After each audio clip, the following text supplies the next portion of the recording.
தேசிய சேவை பயிற்சியின் 3வது கட்ட பயிற்சியின் போது ராணுவ தொண்டூழியர்களுக்காக சிறப்பாக வரையப்பட்ட நிபுணத்துவ பயிற்சி சேர்த்துக் கொள்ளப்படும் என தற்காப்பு அமைச்சர் டத்தோஸ்ரீ காலித் நொர்டின் தெரிவித்தார். 17 முதல் 35 வயதுடையவர்களுக்கு ராணுவ பாணியிலான தீவிர சிறப்பு பயிற்சி சேர்த்துக் கொள்ளப்பட்டுள்ளது. போலீஸ், தீயணைப்பு உதவி தொண்டூழிய வீரர்களுடன் சிவில் தற்காப்பு துறை, ரேலா தொண்டூழியர் படை மற்றும் ருக்குன் தத்தாங்கா உறுப்பினர்களும் இந்த பயிற்சியில் கலந்து கொள்வார்கள் என அவர் கூறினார். தேசிய பயிற்சியில் பங்கேற்கும் அனைவரும் ராணுவ பாணியிலான தீவிர பயிற்சியில் பங்கேற்பது உறுதிப்படுத்தப்படும். ராணுவ அம்சத்தை கொண்ட பயிற்சிகளை தேசிய சேவை பயிற்சியில் உள்ளடக்குவதற்கான திட்டத்தின் மூலம் தேசிய சேவை பயிற்சியில் ஈடுபடுபவர்களும் அதில் கலந்து கொண்டு பயனடைய முடியும் என காலித் நொர்டின் கூறினார்.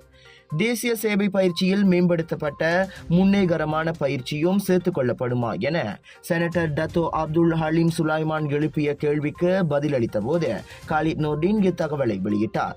புதிய கோட்பாடு மற்றும் திட்டத்தின் கீழ் 2025ஆம் ஆண்டு ஜூன் அல்லது ஜூலை மாதம் தேசிய சேவை திட்டத்தில் புதிய பயிற்சி தொடங்கும் என்றும் அவர் கூறினார்.